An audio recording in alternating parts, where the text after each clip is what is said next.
So, regarding the end of the world problem, I always am trying to find different ways of explaining this and kind of boiling it down. But essentially, what it is here, you've got a fight between two opposing concepts. One is contextual reading, the other is religious tradition. A person can't graduate from high school without being able to read according to context. You can't read a newspaper. You can't read a news article. You can't read a magazine. You can't read a book. You can't read a pamphlet without being able to read context. You can't read these things and say that you understand that newspaper article unless you can properly assign who is you, who is they, who is we, who is us, who is our. In the Bible, the same thing exists. But what I notice is that in order to place the events in the Bible in our future, which is the religious tradition, you must read numerous passages in the Bible without reading the context. And that's really what it is. You've got to read the word you as being you, the person alive in 2017. And that's what it really is. And there really isn't anything else to say except for that. It's so peculiar because you're dealing with people that can read. They all can read. They can read the majority of the Bible without any problem.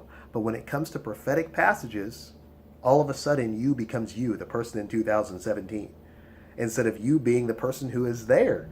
You know, it blows my mind sometimes. Like, how do you read the letter of Thessalonians and come to the conclusion that this is an event that's never happened? You bought that letter in a book called the Bible. That letter was not written to you. Thus, you is not you. You is the person who first received it.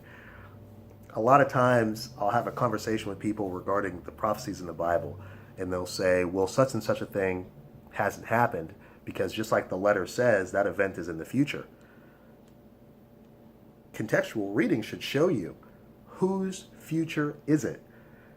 This is an ancient letter, as a letter written in the ancient past. It's discussing their future. It's not discussing your future. You know, I was just getting done listening to a message, and it's very interesting. Matthew 24 is a perfect example of how we do not read according to context.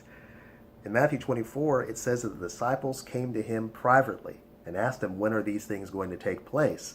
Or what's the sign of your coming? That question that's asked in Matthew 24, verse 3. Jesus' response is, let no man deceive you. Who is you according to context? You is you? The person in 2017?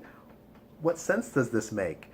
It's a private conversation between Jesus and his disciple. When he says you, he most certainly is not talking about you. He means the very person that asked him that question. That's an individual that lived 2,000 years ago. You're correct when you're reading inside the text and saying that this event is in the future. But you're entirely incorrect to say that's an event in our future. According to the context, it's an event in their future.